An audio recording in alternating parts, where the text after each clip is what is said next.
Oh yeah, that's pretty cool, isn't it?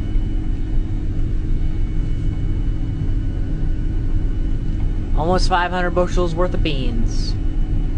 I literally was at 95% whenever I got all the way over here.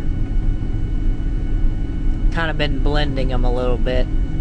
I take a few passes down there kind of close to the trees, and I come up the hill and get some.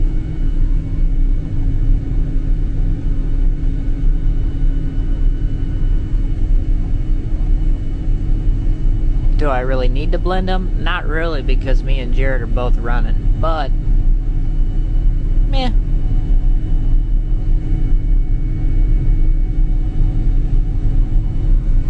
Here we go.